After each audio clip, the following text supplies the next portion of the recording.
Today we're gonna do a blue milk sports show. I'm your host Scotty Tuhati, and this is a special guest. Patrick Toy O'Neill. How you guys doing? Today we're gonna talk about the NFL a little bit and a couple predictions of what we think is gonna happen, and hopefully it'll actually happen.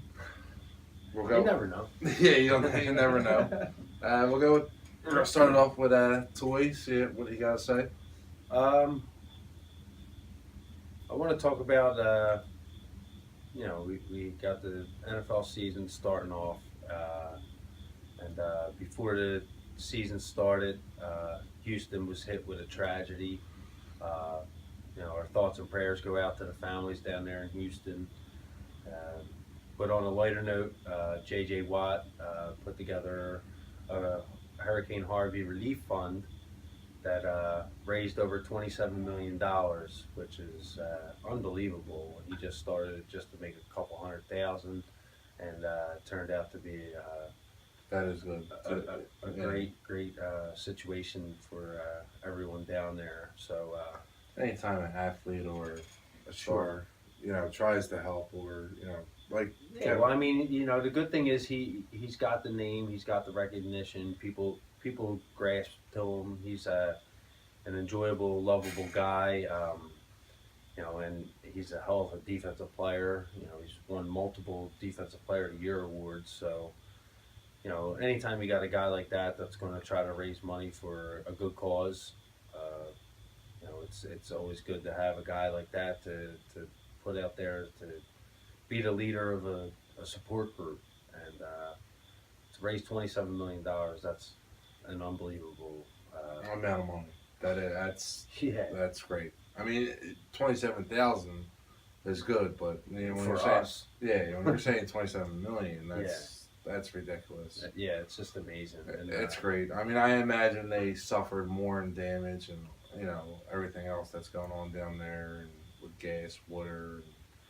Oh, The I couldn't floods. even imagine Yeah. being in a situation like that. No, I can't imagine. We're that just either. fortunate to be in an area where we don't really have anything like that. I mean, we get snowstorms and stuff like that, but nothing to this extent. There's nowhere near close to that, and same thing. My heart and prayers go out to everybody down there, and I hope everyone's doing well, especially everyone's pets. And Sure. I've been watching videos of people rescuing pets and kids, and it's just a sad thing to see happen. And Florida's about to get it next. Yes. And Since we're speaking about the NFL, Miami Dolphins and Tampa Bay Buccaneers, the game got canceled down there in South Florida due to the upcoming hurricane that's about to happen, Hurricane Irma. Both teams are going to be going on a bye, and they'll be rescheduling on November 19th, which is unfortunate for both teams. I'm a diehard Dolphins fan, but regardless of that, both teams, the Tampa Bay Buccaneers and the Dolphins, they got to go through a long haul of a 16-game schedule without any breaks in between. So yeah, that's kind of brutal. And that's really brutal for any NFL team. I mean, fuck, I can't even work 16 days straight, or let alone that. I mean, they practice the games and everything you got to deal with, travel, and what you were saying, you were telling me earlier with Miami, playing in Europe and everything. yeah, they have to go to London. They've been going over there for the past couple of years. They have a huge fan base over there in London, and they keep on requesting Miami come back. But this is just taking a toll on the franchise. I know. It's a huge endorsement for the NFL that they have teams playing over there to showcase the American football, but they got to start putting different teams in there. It just can't be one set team or you got to give a team a break every year. Sure, You absolutely. can't call and see them same team every year just to do it, and especially like right now this year. They're gonna go 16 games straight, and just their traveling schedule alone. Not the 16 games, but traveling home, back and forth. And God knows what's going to happen with this hurricane. Is the stadium going to be all right after the hurricane, or Right. can they play at home after the hurricane? Yeah, absolutely. A lot of shit that has to be factored in, and like you're going to give them the opportunity to take their bye this week instead of just making the game up this week in another stadium, another away team. Right. Like, yeah. The thing that bothers me is, the NFL sits there and they preaches about trying to protect these players. They're all about the players and everything like that. With the concussions and stuff like that. I feel like this is not fair to the players that they got to go out there for 16 grueling weeks, put their bodies on the line, not only physically, because it is a physical gladiator sport, but mentally. Yeah, mentally it's just you draw down. Like I mean, family, travel, your job. I mean, for them, their job is playing a sport they love, but at the same time, it's a physical and mental sport, and you're throwing your body out there at all times. Constantly. Yeah, even during practice, you don't know anything could possibly happen. One slightest mishap, you pull a hamstring. Sure. You accidentally hurt your fellow teammate. You didn't mean to hurt your fellow teammate. I've been in sports situations where I hurt fellow teammates getting a little too excited and Right. fucking around. But when you're playing that long consecutively. You need a rest in Yeah, between you do. during the season, and especially if either team or both teams are trying to make a playoff push, and they were looking forward to that bye in November. Now their byes this week, and the other thing I failed to mention earlier was they now they got teams that pretty much all their starters.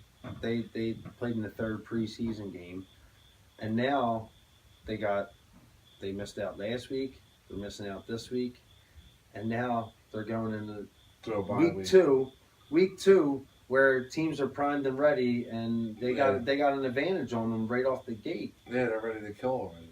Yeah, I mean, everybody wants to sit there and say, oh, well, at least they got their rest. They should be ready to go. And I know it's their job, and these guys, they're NFL players, and they need to put aside. With man. Well, no, I see what you're saying. What people want, like fan base, we want you to put it aside, but like think about it, like it's gonna happen to you, and you're gonna have to push out. What I was getting at was their mental focus. They need to get out there, and they gotta just say, this is our job, this is what we need to do, and regardless of the situation, they should be ready for week 2. And I don't think that's fair to either team, that they got to go out there after missing 2 weeks of physical performance, and now they got to sit there and they got to wait this out. Go into a second. You go in your second week, and the team's ready. Your opponent's ready. Sure. They've had their preparation, and they're ready to kill you. Yeah. You're going in there, and you're soft. You don't know what's going on. You've already, your preseason has happened. You've played what you wanted to play, and now this is going on. You've sat out a week. Right.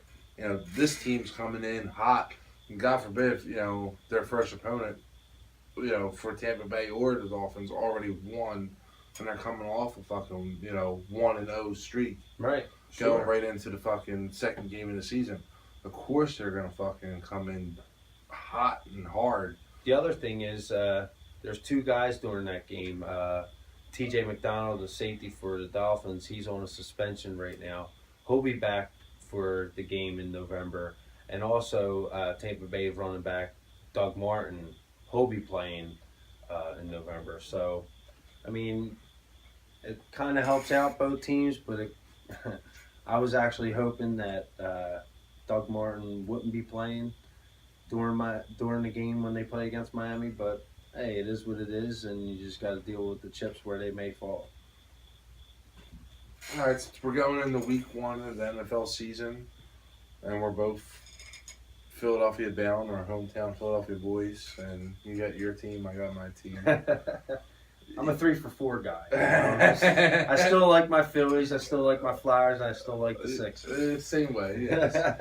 But Eagles top my list, even though Patriots are above Philadelphia, the Eagles for me. But they kick off the season this week. They play tomorrow night against the Kansas City Chiefs. Andy Reid. Yeah, former Eagles head coach. What's your thoughts on that game? You know what? I love Andy Reid to death, and with the past couple of years, with Andy Reid being in Kansas City, I thought Andy Reid did a pretty good job the past 3 years in Kansas City. I just think the Patriots are like it's like a whole other level with the Patriots, and they're my Super Bowl prediction basically, and I don't think Andy Reid has a chance at all. Well, I don't know. I mean, I give him the benefit of the doubt that he'll do good. I think he'll have these guys ready, going into play. Don't get me wrong, Belichick. He may go down as the greatest coach of all time. Brady, we all know what Brady is. Brady is pretty much the GOAT of the NFL as far as... He's the Michael Jordan of the NFL. It's just unbelievable with the guy. Still, he's going at the age of 40, still slinging the rock like there's nobody's business. And he still looks like he's like 32. And it's just amazing. And then they go and they get some talent at wide receiver by the name of Brandon Cooks from New Orleans, speedster that I'm sure Brady's licking his chops saying, I can't wait to send that ball downfield to that guy. Well, he's probably looking at it like he had the record for touchdowns, and then Peyton Manning broke his fucking touchdown. I mean, he broke the touchdown record, and then Peyton Manning breaks it right back. He's probably looking at it, he's like, well, you know what? Manning's retired. I already have the rings as a quarterback. He's like, you know what? I think I need that record back. You know what I mean? He's probably looking at it like, yeah. So is that a bold prediction? I want to say, yeah. You think he's going to break Peyton Manning's touchdown record? Yes. Wow, you heard it first. I don't know. I see that he has it in him. You know what I mean? Yeah. He spreads the ball out well. And I never see him like really favor. I mean, he does favor certain receivers, and I mean, and he still has probably the best tight end. I mean, ever. I don't think I've ever seen a specimen like this at the tight end position. And Rob Gronkowski. Nah, he's a beast. He's unbelievable. But I wish he needs to stay on the field for that to happen. If there was a possibility, he could birth my children with my wife. I mean, he is a beast. Oh my God, it's unbelievable. It's almost like watching Ted Part 2 when they're trying to whack off fucking. Oh, man. So, what's your prediction on that game? Who do you see winning this game? With Patriots in Kansas City? Yeah. Well, Patriots. Really? Yeah, I actually see it. I don't see it as a blowout. I would see like within like a field goal or a touchdown. I'm gonna say end game 27-21. Wow. I'm gonna go against you. Really? I'm gonna say the Kansas City Chiefs are gonna come out. Andy Reid's gonna have these guys ready. Kansas City's defense, man, is one of the top defenses. If not the best defense. They are really good, and Andy Reid is unpredictable. He throws like that little slight jab in there. You know what I mean? Throws you off a little bit. I loved him when he was here. You know, and I hate myself to go against him, but just Bill Belichick and Tom Brady. Yeah, they're always prepared, those guys. And if they have to, they'll let some air out of the ball. And Or to spy on Andy Reid's practices or something. You never know. But yeah, I'm going to go with the Chiefs on this one, and my prediction on it is going to be 27-21. Kansas City Chiefs. So same way, just opposite ends. Just opposite ends. Absolutely. All right, well, that's a close call right there. Yeah. It's definitely going to be. I believe it'll be a really close game. Definitely. It's going to come down to turnovers with that game. I really believe that's what's going to come down to. Well, let's really get in a hard situation right here. Well, what about thinking about that situation right there? All right, you bring it up then. Well, the NFL, they gave Dallas running back Ezekiel Elliott a 6-game suspension earlier in the summertime due to off-the-field actions. Domestic abuse, which is a pretty touchy subject when it comes to the NFL. I mean, just in general, Well, yeah. I mean, if you're gonna go to Kmart and buy a white beater, you're gonna buy a white beater. I don't want to say it like that, but that's kind of how I feel lately. I mean, NFL, I feel, is lacking in the discipline area in that situation, in any situation of that and drugs. Like we're the NFL's being so kind to like certain players, like because he's great in his position. Like we're only gonna Well, I don't know because they're really starting to crack down on this. At the same time they are, but at the same time they're like, did I whip it too hard or did I what I mean? Like that's the way I feel like the way they're doing it. Like yeah. I mean a 6-game suspension. I mean, I don't know the situation. I mean, I know that there was, allegations of, Ezekiel Elliott beating his girlfriend and everything, but, there's no proof of it. I didn't read all too much into everything that's been transpiring as far as what's been said from the girlfriend and.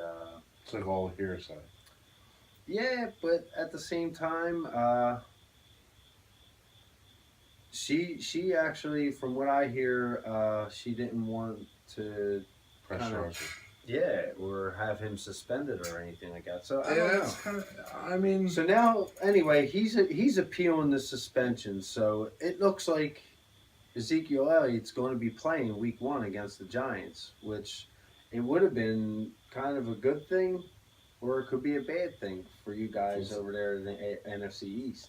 It's rough. I mean, the way you look at it, like, even if it happened or if it didn't happen, I'm not saying if it happened or if it, I'm not saying he did it or miscommunication, between police reports or a fight broke out between the two of them, and that's just what got predicted, or what got noted down in the report. Right. I don't want to ever call anybody, a wife beater or a woman beater, or God forbid, she could have been beating on him and he could have defended himself. I don't want to ever say that about anybody. But, even if a woman's still hitting you, you still. Yeah. Especially if you're a physical specimen the way he is. Yeah. But regardless, a man shouldn't hit a woman. No. I mean, I think I've hit one girl my whole life, and it was my sister, and she was, to my defense, brutally beating the shit out of me. And if you ever met my sister, she's like, a female Mike Tyson. I mean, she fucks you up. And it was an accident that I hit her, I mean? Like, and when I hit her... She can get in the ring, the MMA ring. Yeah, and when I hit her, it only ended up worse for me. Yeah. But, I don't want to call it. We don't want to get into the subject of all this domestic abuse. We'll stick in the NFC East, and we'll start to focus in on your game. Washington Eagles and Washington Redskins. To me, myself, I want to believe the Eagles are going to win this game, and I've talked to a lot of guys at work about the Eagles and Washington, and I don't know where Philadelphia really stands right now. And I don't know where Washington stands right now. Preseason wise, I thought both fucking teams sucked miserably. But you really can't go off of anything Yeah. you watch in the preseason because teams are so vanilla. They ain't showing no defensive schemes. They're not showing their full offense. They're just going off of base offensive sets and just running it and seeing what they have. You know, the Eagles, they have a plethora of wide receivers. They have an excellent tight end in Zach Ertz, but we don't know what's going to happen with their running back situation. Yes, they acquired LeGarrette Blount from the New England Patriots. You know, he's going to be pretty much a goal line back. I don't know if he's going to carry the ball 20 to 25 times a game. I don't see that happening. I don't. Yeah, that's. But now they got these other guys sitting there waiting in the wing. You know, Darren Sproles. You know, he's just an unbelievable punt returner, kick returner. But he's not even an every down back as well. Nah, you can't play him. I mean, I like him. He's good. You can't. There's no way he can be an every down back. There's just no. He's too small, and he just can't take the durability of being an every down back. And they have the 3 young guys, Smallwood, Clement, and Pumphrey, which is a big question mark. Wendell Smallwood last year, you seen signs of him being successful as a running back in the NFL, but he can't carry the rock 20 to 25 times. So, I mean, it's a big question mark running back. Out of the 3, I think that Ronald's the best. I believe he's the best. Yeah, I think he can flourish in this league. I'm not going to say he's going to be a Pro Bowl or anything like that. But he's gonna find some success in this league, and it was nice to see that he made the roster. And I'm just shocked that the Eagles they have 5 running backs on their roster. That's amazing, and they're only going with. I know. I'm sorry. I lost train of thought for a second, but yeah, I'm just.